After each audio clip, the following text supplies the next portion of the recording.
انہا کلمۃ هو قائلها ومن ورائہم برزخ الی یوم یبعثون. اور اب ان کے بیچ میں تو ایک دیوار حائل ہو گئی، ایک پردہ آ گیا، ایک آڑ آ گئی. برزخ دنیا اور آخرت کے درمیان حائل ہونے والے پردے کا نام ہے، جس سے ادھر کے لوگ ادھر نہیں جا سکتے، ادھر کے ادھر نہیں آ سکتے. کوئی روحیں پلٹ پلٹ کے گھروں میں کھانے اور دیکھنے اور خوش ہونے یا رونے نہیں آتی. مکمل رکاوٹ، پردہ. اب کیا ہے؟ اب تو آگے کی منزلیں ہیں، اور اگلی منزل اب کیا ہے؟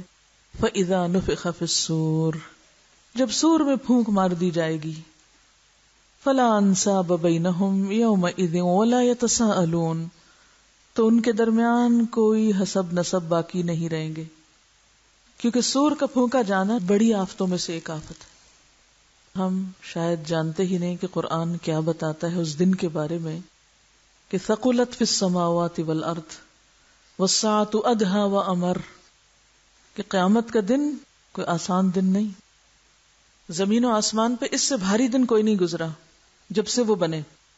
ابھی آپ دیکھیں نا، جو سونامی کا ڈیزاسٹر آیا تو جن علاقوں میں آیا ہے بس وہ وہیں تک ہی رہا نا. جو زلزلہ وہاں پر آیا اور زمین پھٹی، وہ ایک ہی جگہ تھی نا، وہیں پر. آپ کو تو نہیں پتا چلا کہ وہاں زلزلہ آیا. اور وہ زلزلہ کیسے تھا؟ ریکٹر سکیل پر 9 کے عدد کو چھو گیا تھا. زلزلے کی طاقت ایسی تھی جیسے ایک جگہ پہ بیک وقت 950 ایٹم بم پھینکے گئے ہوں. ایک ایٹم بم سے کتنی تباہی آتی.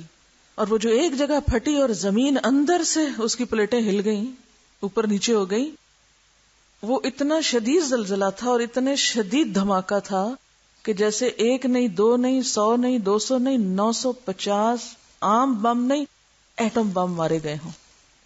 اور پھر بھی آپ کو تو نہیں پتا چلا کہ زمین پہ کوئی زلزلہ آیا. وہ تو ہم نے ٹیلی ویژن اخباروں میں دیکھا تو پھر پتا چلا. اس جگہ کو سائنٹسٹ رنگ آف فائر کہتے ہیں. دنیا میں سب سے زیادہ زلزلے اسی ایریا میں آتے ہیں. لیکن اس کے باوجود زمین کے دوسرے حصے پہ نہیں پتا چلتا وہ کیا دھماکے تھے، وہ کیا آفت تھی. یہاں آپ نے صرف خبروں سے دیکھی پڑھی، خود نہیں محسوس کی. تو آپ کو معلوم ہے کہ قیامت کا زلزلہ کیا زلزلہ ہوگا. کتنی زمین ہلے گی اور کتنے سمندر پھٹیں گے اور کتنے پانی سمندروں کے سک ہو جائیں گے. کچھ بھی نہیں بچے گا. یہ وہ شور ہوگا جو پوری زمین پر بیک وقت ہوگا. ٹھیک ہے، کچھ لوگ اس دن امن میں ہوں گے، لیکن کیا ہم واقعی ایسے اعمال کر رہے ہیں کہ ہم بھی انہی لوگوں میں ہوں گے، امن والوں میں؟ میں یہ نہیں کہتی کہ اس دن کوئی بھی امن میں نہیں ہوگا، لیکن آپ نے خود پڑھا کہ انبیاء کا حال کیا ہوگا، شہداء کا، صلحاء کا. یعنی وہ ایک ایسا منظر اور ایسا سین ہوگا کہ نیک سے نیک شخص بھی نفسی نفسی کہہ رہا ہوگا. اگرچہ وہاں عرش الہی کا سایہ بھی ہوگا، اگرچہ وہاں حوض کوثر بھی ہوگا، لیکن وہ کس کے لیے؟ وہ سب کے لیے نہیں ہے. تو حوض کوثر پہ کچھ لوگ جا رہے ہوں گے تو کیا کہا جائے گا؟ آپ صلی اللہ علیہ وسلم کے پاس آ رہے ہوں گے، آپ کی امت ہی کو صرف وہاں آنے کی اجازت ہوگی نا. تو امت میں سے بھی ان لوگوں کو پرے پھینک دیا جائے گا کہ جنہوں نے آپ کے بعد دین کو بدل ڈالا، خواہ وہ کلمہ گو ہوں، لا الہ الا اللہ پڑھتے ہوں. تو ہم کہاں سے جانتے ہیں کہ ہم کن لوگوں میں ہوں گے؟ اور عرش الہی تلے جو 7 لوگ ہیں، ان میں سے کون سی کوالٹی ہمارے اندر ہے یا پیدا کرنے کی کوشش کر رہے ہیں، یا اس کے لیے ہمیں کوئی توجہ ہے؟ تو وہ دن معمولی دن نہیں. اور اگر ہم یہ کہہ کے اگنور کر دیں کہ یہ صرف یک طرفہ تصویر ہے، دوسری باتیں نہیں بتائی گئی، تو بھی ہمیں اپنے آپ کو وہاں پلیس کر کے دیکھنا ہے کہ ہمارے اندر کیا خوبی ہے اور ہم کہاں ہوں گے اگر پیغمبروں کے اوپر یہ کیفیت ہوگی. آپ نے وہ حدیث بھی پڑھی ہوگی کہ جب عیسیٰ علیہ السلام سے سوال کیا جائے گا تو ان کے بال بال سے خون رسنے لگے گا، ایسا خوف ہوگا. ہم نے جس طرح دنیا میں کیئر لیس ایٹیٹیوڈ اختیار کیا ہوا ہے، ہم آخرت کے بارے میں بھی اتنے ہی کیئر لیس ہیں. کیا فرق پڑتا ہے؟ دیکھا جائے گا جب آئے گا. تو بات یہ ہے کہ اللہ کرے کہ ہم سب امن میں رہنے والوں میں سے ہوں، لیکن کس کو خبر کہ اس کا آخری وقت کس طرح آتا ہے. کیوں حضرت عمر کہتے ہیں کہ اگر سارے لوگ جنت میں بھیج دیے جائیں اور کہا جائے صرف ایک شخص نہیں جا سکتا، تو مجھے پھر بھی ڈر رہے گا کہیں وہ میں تو نہیں، کہیں وہ میری بات تو نہیں. تو قیامت کے دن فَإِذَا نُفِخَ فِي الصُّورِ فَلَا أَنْسَابَ بَيْنَهُمْ، جب سور پھونکا جائے گا، اور سور کا پھونکنا پوری زمین کو اپنی لپیٹ میں لے لینا ہے، تو ساری رشتہ داریاں ختم. اہل عرب کا جو معاشرہ تھا اس میں رشتہ داری کی بڑی اہمیت تھی. لوگ کسی بھی آفت اور کسی بھی مصیبت کے وقت کہاں رجوع کرتے تھے؟ اپنے رشتہ داروں کی طرف. یعنی اسٹرانگ قبائلی سسٹم تھا نا. آپ اندازہ کر سکتے ہیں کہ وہ ایک دوسرے پر کتنے ڈیپینڈنٹ ہوتے ہیں اور کتنا ان کا آپس کا تعلق اسٹرانگ ہوتا ہے. تو قیامت کے دن وہ سارے رشتہ دار اور دوست جن پہ وہ دنیا میں بھروسہ کرتا تھا وہ سب چھوڑ بھاگیں گے اس کو. فلا انصاب بینہم، اور پھر ولا یتساءلون. اور تساؤل کا معنی کیا ہوتا ہے؟ ایک دوسرے سے مدد مانگنا، ایک دوسرے سے حق مانگنا. کوئی کسی سے مدد مانگ ہی نہ سکے گا. وَإِن تَدْعُ مُثْقَلَةٌ إِلَىٰ حِمْلِهَا لَا يُحْمَلْ مِنْهُ شَيْءٌ وَلَوْ كَانَ ذَا قُرْبَىٰ. کوئی بوجھ سے لدا ہوا، گناہوں سے لدا ہوا شخص اگر کسی اور کو بلائے گا بھی، ان تدعو مثقلۃ الی حملها، کسی اور کو پکارے آؤ ذرا میرے گناہ تھوڑے سے تم اٹھا لو، میری کمر ٹوٹ رہی ہے، لا يحمل منه شیء، ایک گناہ بھی اٹھا کے اس کی کمر ہلکی نہیں کرے گا. ولو کان ذا قربا، خواہ وہ قریبی رشتہ دار ہی کیوں نہ ہو، عزیز ترین ہی کیوں نہ ہو. آج تو بات ہے عمل کی، لائے کیا ہو، ساتھ کیا ہے. فمن ثقلت موازینہ فاولئک هم المفلحون. تو جن کے اوزان بھاری ہو گئے، جن کے اعمال نامے وزنی ہو گئے، یہی لوگ کامیاب ہونے والے ہیں. یعنی آج ضرورت کس چیز کی ہے؟ اعمال کی. کیسے اعمال کی؟ جو اسے وہاں فائدہ پہنچائیں. یہ اعمال نامے کس چیز پر مشتمل ہوں گے؟ ان اعمال ناموں میں کیا کچھ ہوگا؟ اعمال میں کیا کیا چیزیں شامل ہوں گی؟ وہ کام جو ہم نے اپنی زندگی میں کیے، وہ آثار جو ہم نے اپنے پیچھے چھوڑے، ما قدموا و آثارہم، جو آگے بھیجا جو پیچھے چھوڑا. اور اس کے علاوہ شہیدوں کا خون، علماء کی روشنائی جس سے کتابیں لکھی گئیں، ان سب چیزوں کا بھی وزن ہوگا. اسی طرح وہ علم جو ہم بانٹتے ہیں، دوسروں کو دیتے ہیں، دوسروں تک لے جاتے ہیں، اس کو پھیلاتے ہیں. فضل العلم ایک کتاب ہے، اس میں ابراہیم نخعی سے روایت ہے کہ قیامت کے روز ایک شخص کا اعمال نامہ لایا جائے گا اور ترازو کے پلے میں رکھا جائے گا، لیکن پلہ ہلکا ہوگا کچھ. اب یہاں کامیابی کا معیار کیا بتایا گیا ہے؟ کہ جس کے پلڑے بھاری ہوں گے وہ پہنچ سکے گا آگے، کامیاب ہوگا. اب جب وزن کیا گیا تو کچھ نیکیاں کم نکلی، کچھ پوائنٹس کا فرق آ گیا. اب کیا ہو؟ اتنے میں اس شخص کے پاس بادل کی طرح کی ایک چیز لائی جائے گی، کوئی چیز آئے گی اور تو اس کو بھی اس میں رکھ دیا جائے گا اور یوں پلہ بھاری ہوگا. اس وقت اس سے پوچھا جائے گا، اے شخص تم جانتے یہ کیا چیز تھی؟ یہ بادل کیا تھا؟ وہ کہے گا مجھے تو معلوم نہیں. تو اسے بتایا جائے گا یہ تیرا وہ علم ہے جو تو لوگوں میں بانٹتا تھا، یہ وہ تیری بھلائی ہے جو تو نے دوسروں کے ساتھ کی. آثار ان کو بھی پھر وزن میں رکھا جائے گا. لیکن آج ہم اس معاملے میں کتنے بخیل ہیں. پتہ ہوتا بھی ہے تو بھلائی اور خیر آگے نہیں لے جاتے. ہم سمجھتے ہیں ہم نے خود اگر کہیں بیٹھ کے نفل پڑھ لی، اپنے لیے خود کچھ کر لیا، ہمارے لیے وہی کافی. کیا پتا وہ کافی نہ ہو، ساری زندگی بھی آپ سجدے میں پڑھ رہے ہیں تو کافی نہیں ہے. لہذا اپنے اندر عمل کرنے کے ساتھ ساتھ ہمیشہ انکنڈیشنل بھلائی کیا کریں دوسروں کے ساتھ، کیونکہ علم وہ چیز ہے جو روشنی دیتی ہے انسان کو، جو لوگوں کو آنکھوں کی روشنی، بصیرت کی روشنی عطا کرتی ہے. آپ آج دوسرے کا بھلا کریں گے، کل آپ کا بھلا ہوگا. وَمَنْ خَفَّتْ مَوَازِينُهُ، تو جس کے پلڑے ہلکے ہو گئے، فَأُولَئِكَ الَّذِينَ خَسِرُوا أَنفُسَهُمْ، یہ وہ لوگ ہیں جنہوں نے اپنے آپ کو خسارے میں ڈالا. فی جہنم خالدون، اب یہ جہنم میں ہمیشہ رہیں گے.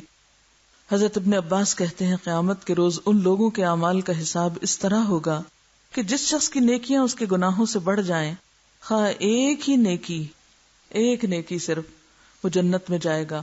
اور جس شخص کی سیئات اور گناہ نیکیوں سے بڑھ جائیں، خواہ ایک ہی گناہ کیوں نہ ہو، تو وہ دوزخ میں جائے گا. آپ صلی اللہ علیہ وسلم اپنی دعا میں یہ نہیں کہتے کہ والمیزان حق، میزان حق ہے. کیا مطلب ہے میزان حق ہے؟ وہ ڈنڈی مارنے والا ترازو ہے؟ نہیں.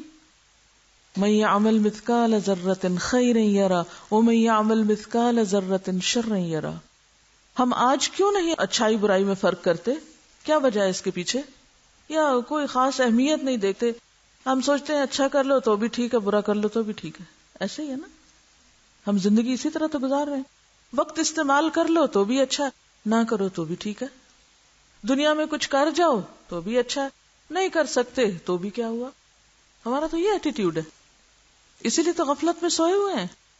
ہمیں یقین نہیں کہ سب تول ہوگا، یہ سب باتیں سچ اور حق ہیں. وَمَنْ خَفَّتْ مَوَازِينُهُ فَأُولَئِكَ الَّذِينَ خَسِرُوا أَنفُسَهُمْ فِي جَهَنَّمَ خَالِدُونَ. کیا ہے وہ جہنم؟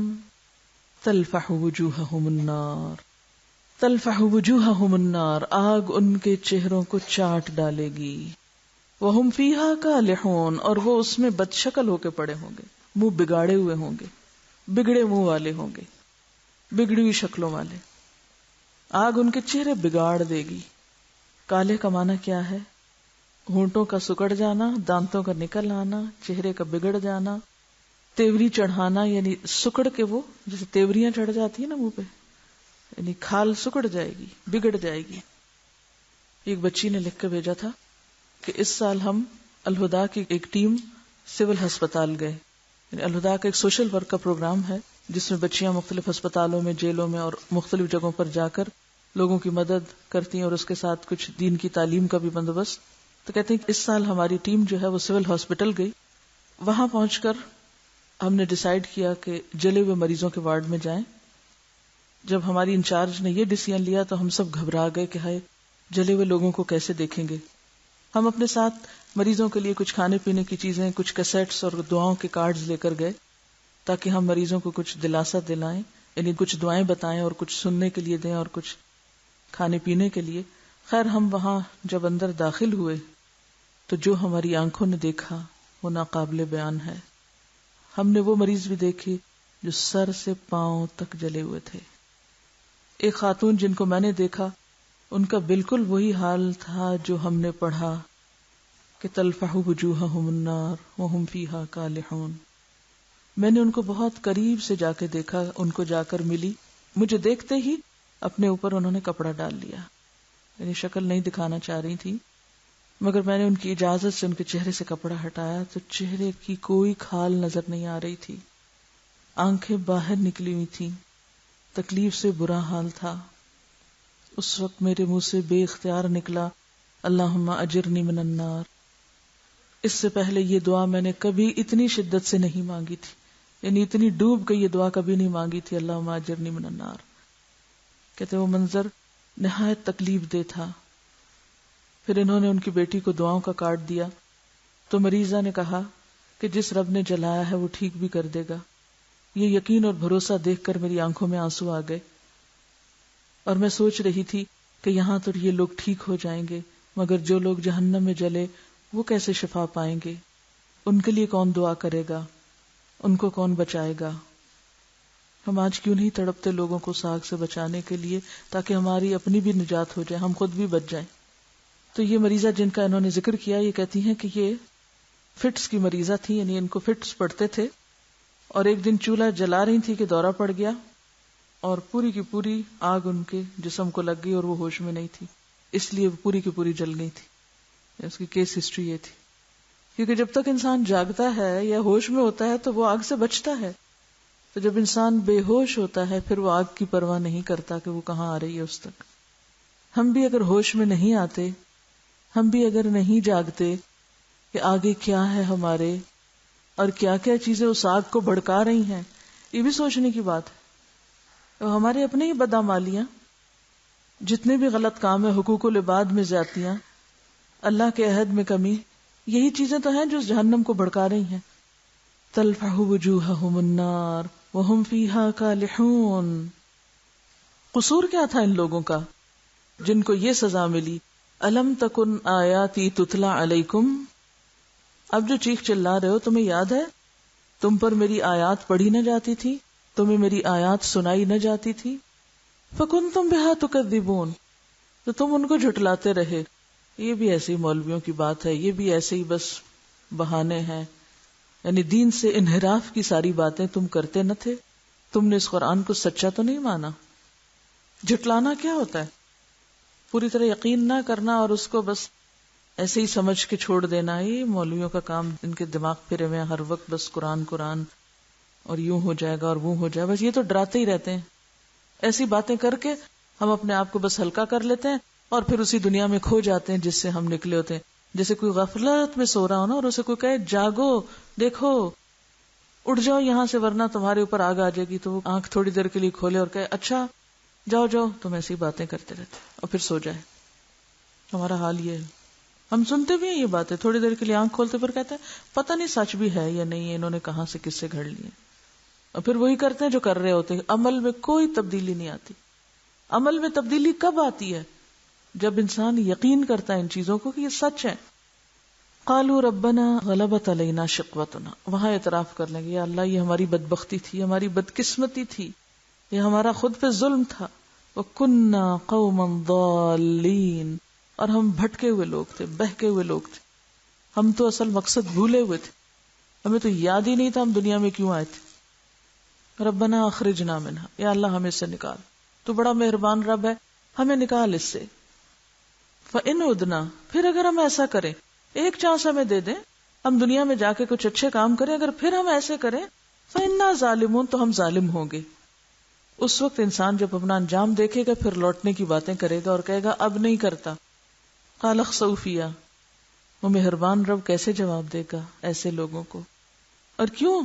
اس لیے کہ دنیا میں وہ اللہ کی آیات اور اللہ کے کلام اور اللہ کے حکموں کے ساتھ بھی تو یہی کرتے رہنا، جاؤ جاؤ، چھوڑو چھوڑو، دور دور.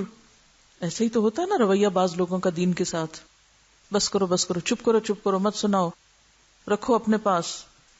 تو کل قیامت کے دن پھر ایسے لوگوں کے ساتھ کیا کیا جائے گا؟ ان سے بھی یہی کہا جائے اخسؤ فیہا، در در، جیسے کتے کو در در کرتے ہیں نا، ایسے ہی وہاں اخسؤ فیہا، جاؤ پڑے رہو، مت بات کرو. پورے قرآن میں ایک چیز آپ کو بہت کامن نظر آئے گی کہ جیسے اعمال ہوتے ہیں نا لوگوں کے، ویسے ہی سزا بتائی جاتی ہے. جو وہ دنیا میں کریں گے ویسے ہی جزا پائیں گے. یہ بالکل ایسے ہی جیسے کاغذ کے ایک طرف جو کچھ آج ہم لکھ رہے ہیں دوسری طرف وہی نظر آئے گا نا جو ادھر لکھا ہوا، ایگزیکٹلی وہی پرنٹ دوسری طرف نظر آئے گا، نہ زیادہ نہ کم. هل جزاء الاحسان الا الاحسان، کیا احسان کا بدلہ احسان کے سوا کچھ اور ہو سکتا؟ نہیں، وہی ہوگا. اگر تم احسان کرو گے، تم اچھا کرو گے، تمہیں بھی ویسے ہی ملے گا، اور اگر تم غلط کرو گے تو تمہارے ساتھ ویسا ہی کیا جائے گا. اگر تم قرآن کو ہلکی چیز سمجھتے ہو، معمولی چیز سمجھتے ہو، تو پھر قیامت کے دن تمہارے ساتھ کیا سلوک ہونا چاہیے؟ اگر آج تم اللہ کی بات کی اہمیت نہیں دیتے، کل تمہاری بات کو کیا اہمیت دی جائے؟ ایسے کو تو ایسا ہی ہونا چاہیے نا، یہ ظلم تو نہیں. کچھ لوگ ایسی آیتیں پڑھتے تو کہتے ہیں اگر اللہ تعالیٰ رحمان اور رحیم ہے تو پھر ایسے کیوں کہے گا؟ آپ کہتے ہیں وہ 70 ماؤں سے بڑھ کے پیار کرنے والا، وہ ایسا کیوں بولے گا؟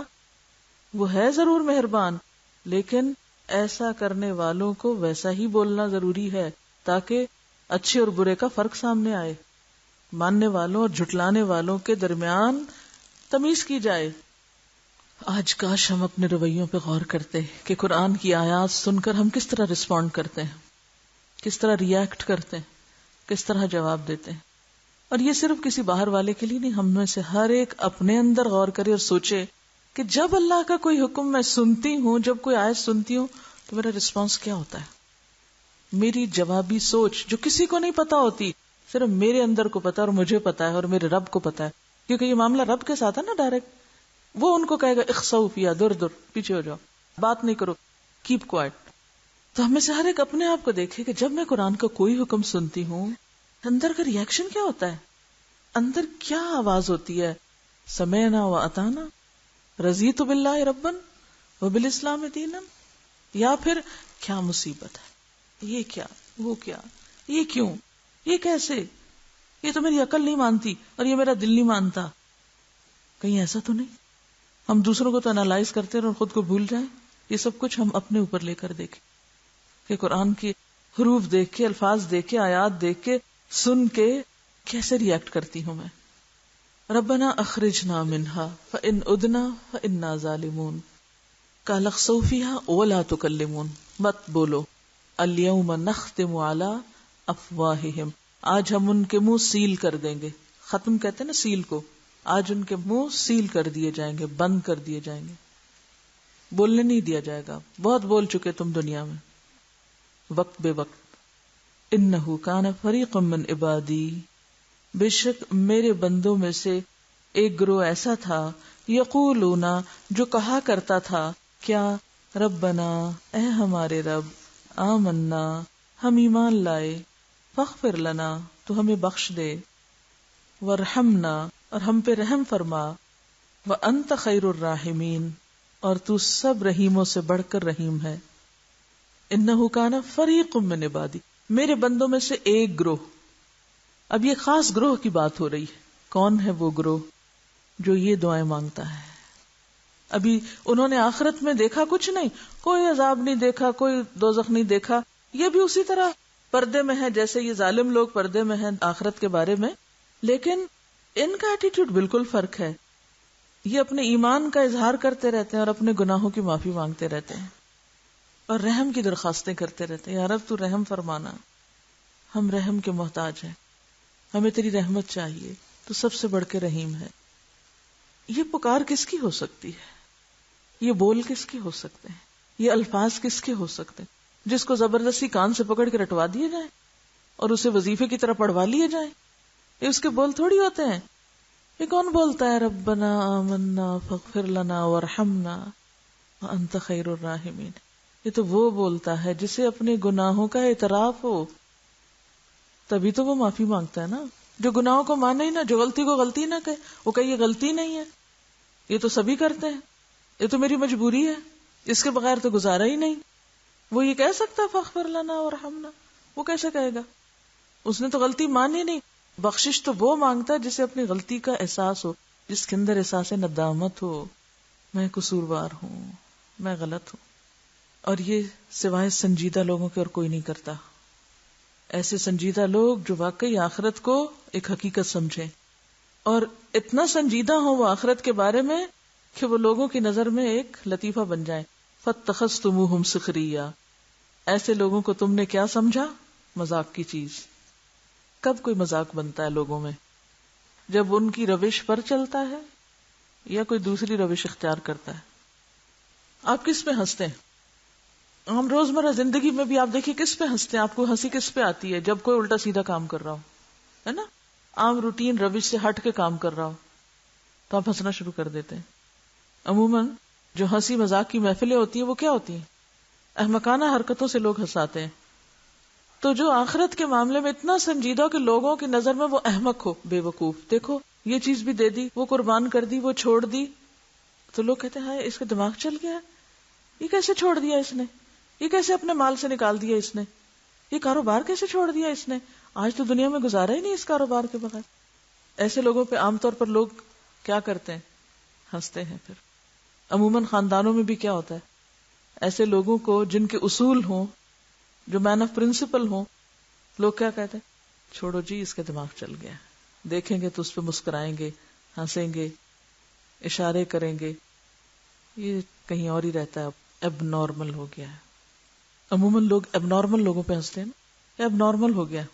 جیسے وہ پروفیسروں کے، فلاسفروں کے لطیفے بنے ہوئے نا، کیونکہ وہ عام معاشرے سے ہٹ کے زیادہ سنجیدگی کے ساتھ جیتے ہیں تو لوگ پھر ان پہ ہنستے رہتے ہیں، کیونکہ ان کی اپنے مشن کے ساتھ، اپنے سبجیکٹ کے ساتھ، اپنے کام کے ساتھ اتنی کمٹمنٹ ہوتی ہے کہ ان کا اوڑھنا بچھونا وہی کام بن جاتا ہے. لہٰذا وہ عام لوگ کہتے ہیں یہ ان کے دماغ چلے ہوئے، یہ اور لوگ ہیں، یہ اور قسم کے لوگ ہیں.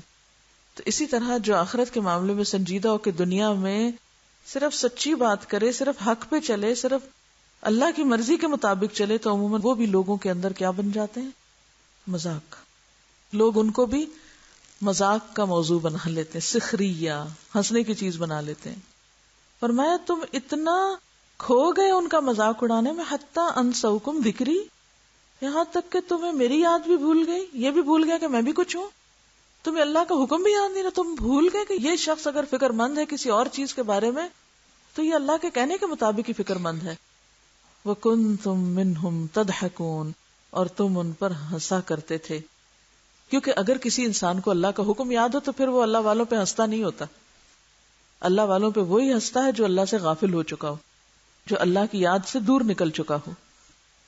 انی جزیتہم اليوم بما صبروا، میں نے آج ان کو بدلہ دیا ہے ان کے اعمال کا کیونکہ انہوں نے صبر کیا تھا. اور وہ بدلہ کیا ہے؟ انہم ہم الفائزون، کہ یقیناً وہی کامیاب ہونے والے لوگ ہیں، یہ ہیں کامیاب لوگ. تو اس سے کیا پتا چلتا ہے؟ یہ نہیں کہا میں نے ان کو جزا دی کیونکہ انہوں نے نیک عمل کیے، انہوں نے نمازیں پڑھی، انہوں نے لوگوں کے اوپر مال خرچ کیا، یہ کوئی بات نہیں کہی. ایک لفظ کہا میں نے آج ان کو بہترین بدلہ کامیابی کی صورت میں اس لیے دیا کہ انہوں نے صبر کیا. کس چیز پہ صبر؟ یہ لوگوں کے مذاق اڑانے پہ صبر، لوگوں کے رویوں پہ صبر، اللہ کی اطاعت پہ صبر. کیونکہ صبر نہ ہو تو استقامت نہیں ہو سکتی. انسان لوگوں کے مذاق، لوگوں کی حقارت بھری نظریں، لوگوں کی طعنے تشنیع، رویوں، سب چیزوں کو سہ کے پھر بھی سیدھے رستے پہ کب قائم رہ سکتا ہے؟ جب اس کے اندر ایک صفت ہو، اور وہ ہے صبر. کوئی ہنس رہا ہے، کوئی بات نہیں، سو واٹ، ہنس لے. کوئی بے وقوف کہہ رہا ہے، چلو کہنے دو. کوئی تعلق توڑ رہا ہے، اچھا کوئی بات نہیں، پھر کیا ہوا، اللہ تو میرے ساتھ ہے اگر لوگ چھوڑ بھی گئے. گویا اس صبر کی وجہ سے اتنی اس کے اندر استقامت آ جاتی ہے کہ کسی انسان کا کوئی رویہ اس کو نیکی سے دور نہیں کرتا. وہ لوگوں کے رویوں سے بھی دل برداشتہ نہیں ہوتا اور نیکی کا رستہ بھی نہیں چھوڑتا. کہتا کوئی نہیں، چھوڑنے والے چھوڑ جائیں، ساری خدائی جاتی ہے تو جائے مگر خدا نہ جائے. جسے پکڑنا چاہیے، جو نمبر 1 ہے، جو سب سے اہم ہے، وہ تو نہیں چھوٹا نا. دیکھیے دنیا میں کوئی اصلاح، کوئی فلاح، کوئی کامیابی ہو نہیں سکتی جب تک کہ ایک کوالٹی اندر نہ آئی، اور وہ کیا ہے؟ صبر. ایسے ہی لوگ دنیا میں اور آخرت دونوں میں کامیاب ہو سکتے ہیں جن کے اندر یہ خوبی ہو. یعنی کامیابی کے لیے اگر آپ سارے کاموں میں سے صرف ایک کام باقی چھوڑیں نا، کہ کامیابی کے لیے آپ کو کیا چاہیے، تو وہ سارے کاموں میں کیا ہوگا؟ ایک کام، صبر. اور پھر آپ دیکھیے کہ ہم بعض اوقات بڑی بڑی باتوں پہ تو صبر کر جاتے ہیں اور کبھی کبھی چھوٹی چیزوں پہ صبر نہیں کرتے. تو صبر بڑی باتوں پر بھی اور چھوٹی باتوں پر بھی. بعض اوقات ہم طویل عرصے تک ایک بات سہتے رہتے ہیں اور پھر چھوٹی سی بات پر پھٹ پڑتے ہیں، گیا صبر، سب ختم. صبر وہ موضوع ہے جس پر روز غور کرنے کی ضرورت ہے. صبر کا دامن ہاتھ سے چھٹا اور یوں سمجھے جیسے کامیابی کا زینہ ہاتھ سے چھٹ گیا. بعض اوقات ایسا ہوتا نا کہ آپ پہاڑ کے وہ اوپر تک چڑھ جاتے ہیں، قریب ہوتے ہیں چوٹی سر کرنے کے، اور وہاں جا کے آپ کی ہمت جواب دیتی. آپ کہتے ہیں اب میری ہمت جواب دے گی. بہت سے لوگوں کو میں نے یہ کہتے ہوئے سنا ہے، ساری زندگی صبر کیا، اب ہمت جواب دے گی، اب نہیں کر سکتے.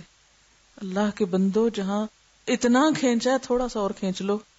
کیسے کیسے شیطان خوبصورت جواب دیتا ہے، نہیں اب عمر زیادہ ہو گئی ہے، اب نہیں برداشت ہوتا.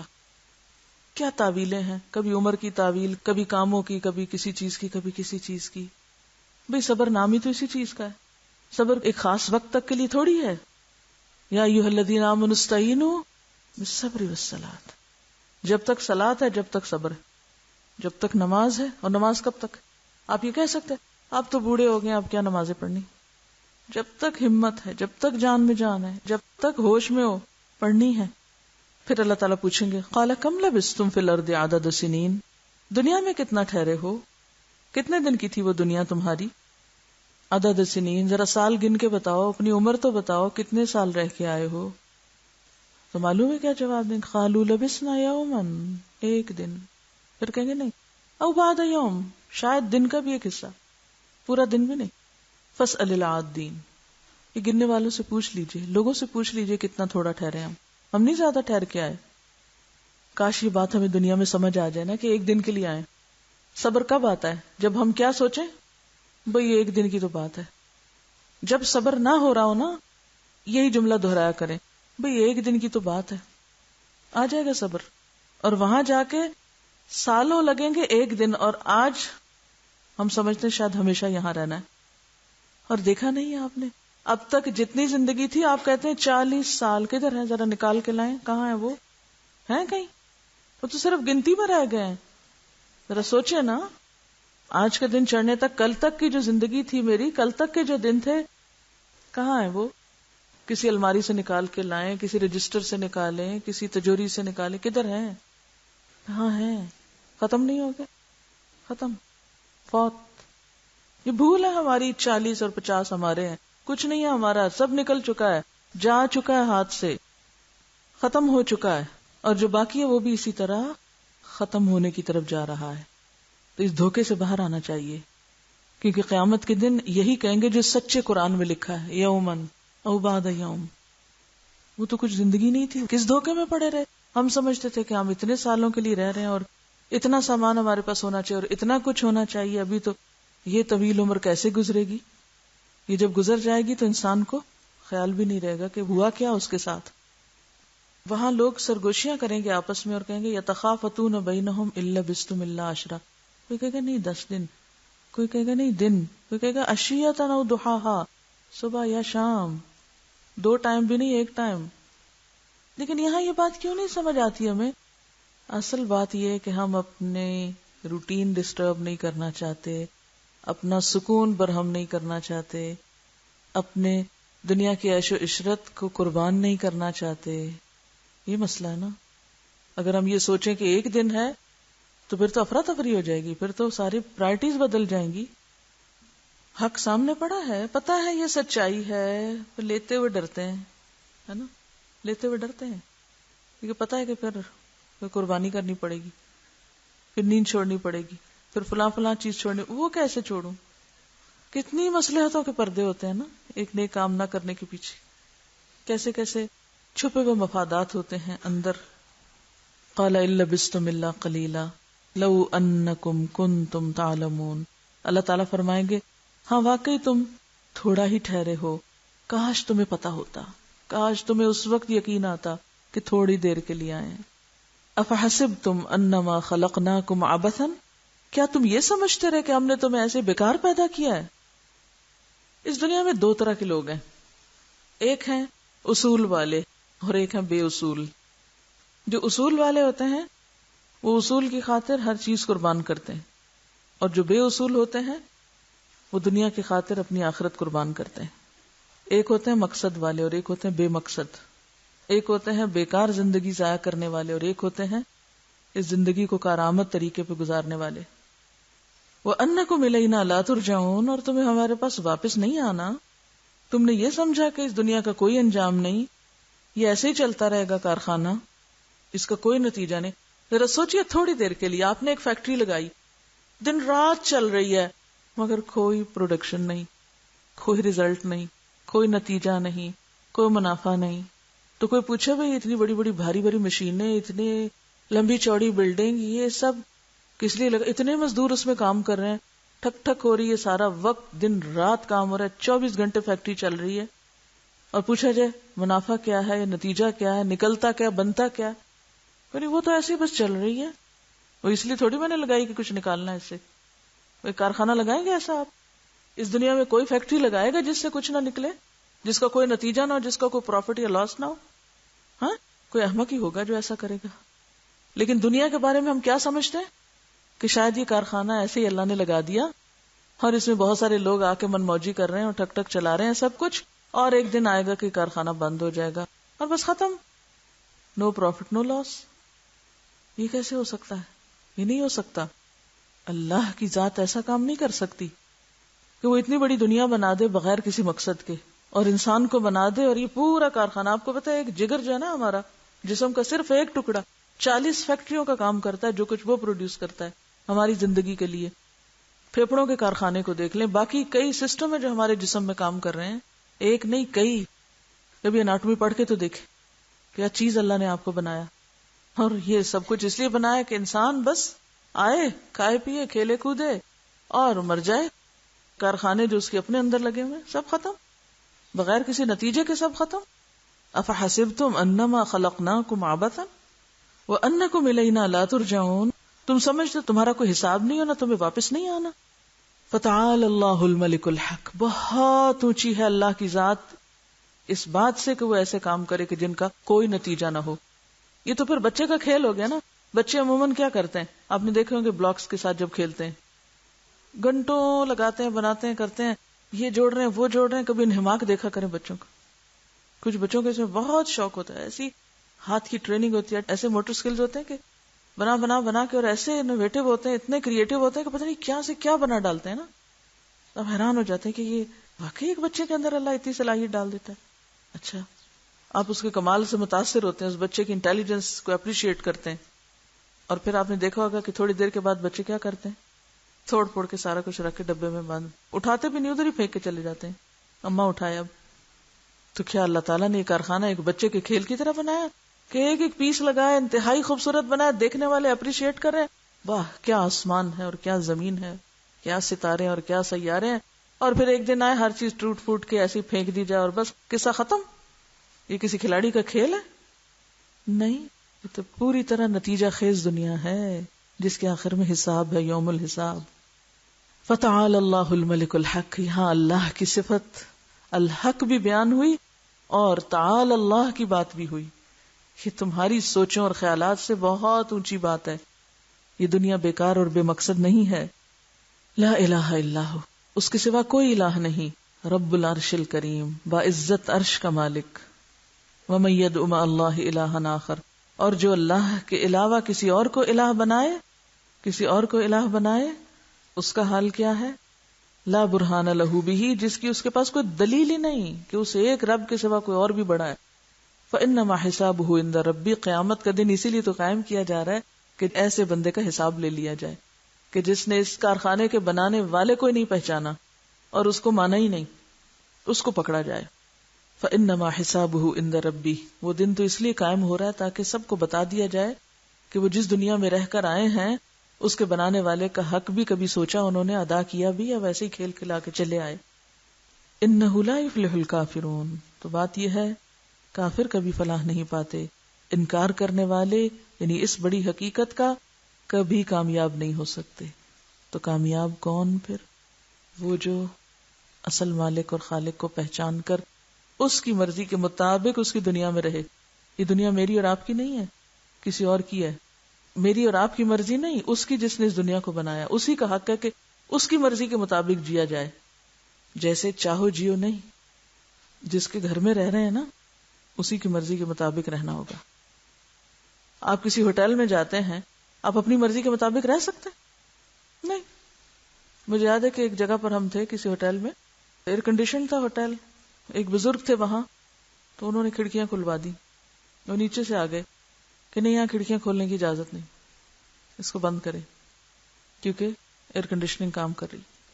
حالانکہ وہ پے کر کے رہ رہے تھے لیکن اس کے بعد اجازت نہیں دی گئی۔ آپ چاہیں تو آپ سارے بستر الٹا کے وہاں رکھ دیں، کچھ سے کچھ کر دیں، اجازت ہے آپ کو؟ نہیں۔ آپ کسی کے گھر مہمان بن کے جاتے ہیں تو آپ اس گھر کے نقشے میں تبدیلی شروع کر دیں، کوئی توڑ پھوڑ شروع کر دیں، کوئی تخریب کاری شروع کر دیں، کیا اجازت دے گا کوئی آپ کو؟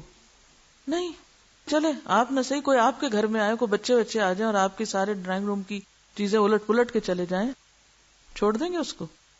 جو جی چاہے کریں، کوئی نہیں چھوڑے گا، سب کچھ چھوڑ کے کانشیس ہو جائیں گے اب یہ کر کیا رہے۔ کوئی ریسٹرکٹیڈ ایریا میں جائے تو صحیح، کیا کریں گے آپ اس کو؟ اچھا جانے تو کیا ہوا، فوراً پوچھیں گے یہاں کیوں چلے گئے، یہاں تو آپ کو آنے کی اجازت نہیں تھی، یہاں کیوں جھانک رہے ہیں؟ دنیا میں تو اس طرح ہم نہیں رہ سکتے کسی کے گھر میں اپنی مرضی سے۔ تو یہ دنیا بھی میں نے تھوڑی بنائی ہے، آپ نے تھوڑی بنائی ہے، یہ بھی میری اور آپ کی مرضی پہ نہیں چل رہی، اور نہ ہمیں حق ہے کہ یہاں رہ کے اپنی مرضیاں کریں۔ یہ تو جس کی ہے اسی کی مرضی کے مطابق جینا پڑے گا، تب جا کے وہاں پر رضامندی کا پروانہ ملے گا، ورنہ نہیں۔ انہ لا یفلح الکافرون، اللہ کی حدود کا انکار کرنے والے، اللہ کے احکام کا انکار کرنے والے، اس کی ذات کا انکار کرنے والے، اس کے اصولوں کے خلاف چلنے والے کبھی کامیاب نہیں ہو سکتے۔ یہ ایسے ہی ہے نا کہ آپ کسی اسکول میں داخلہ لے لیں اور سارے کام اس کے خلاف کریں، جو اسکول کا ڈسپلن ہے اسے توڑیں، ہر اسٹیپ پر، کہاں سے آپ کو سرٹیفکیٹ ملے گا؟ وہاں سے کون آپ کو پاس کرے گا؟ کسی آپ جاب پر جائیں، کہیں کام کریں، نہ وقت کی پابندی کریں، نہ کام کر کے دیں، اور اپنی من مانی کریں، ہر چیز اپنی مرضی سے کرنا چاہیں، تو وہ رکھیں گے آپ کو؟ تنخواہ دیں گے اس پر؟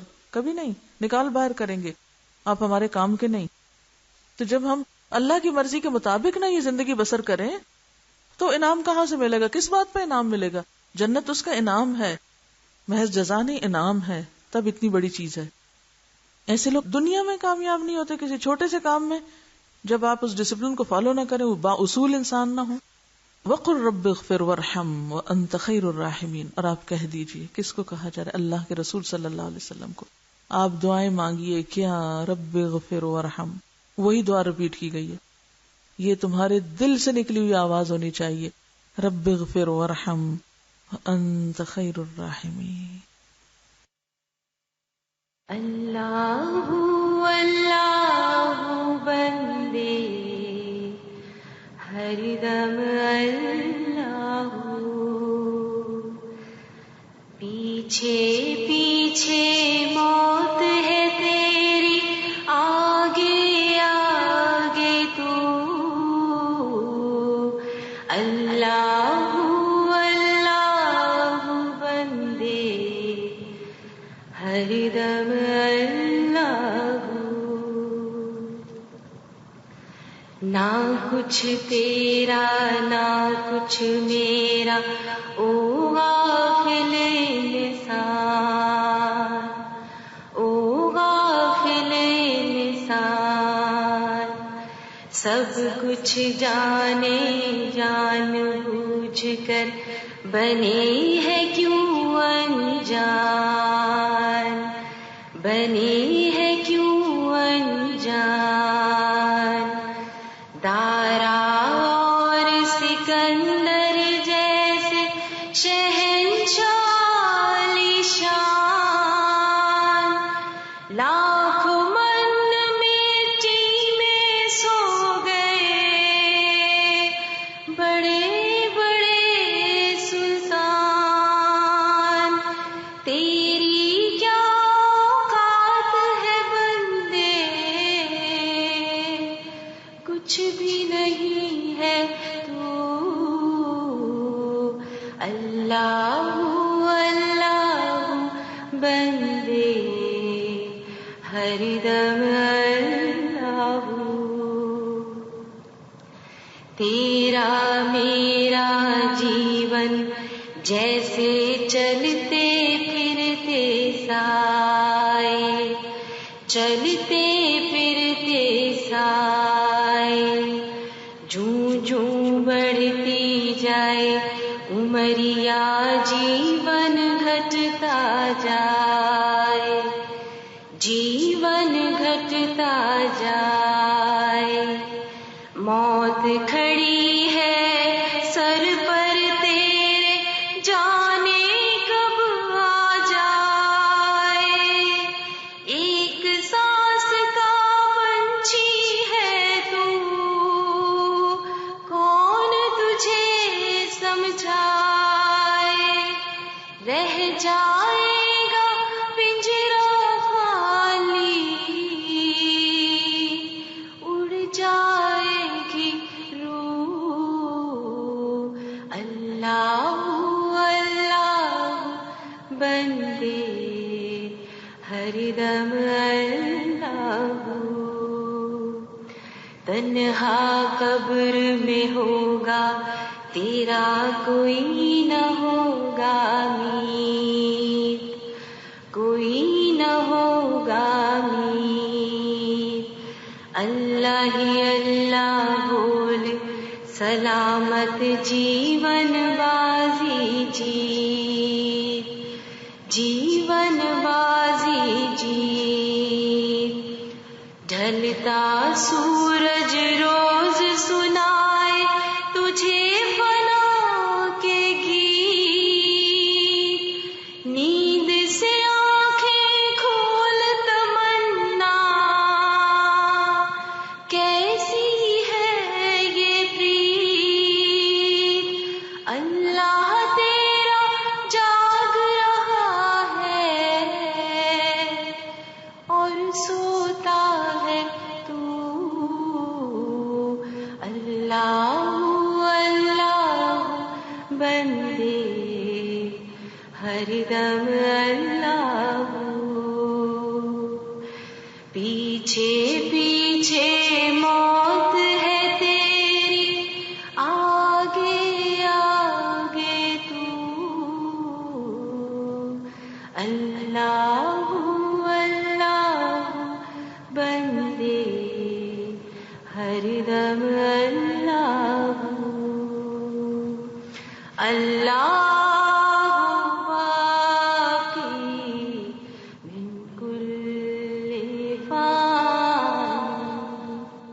اللہ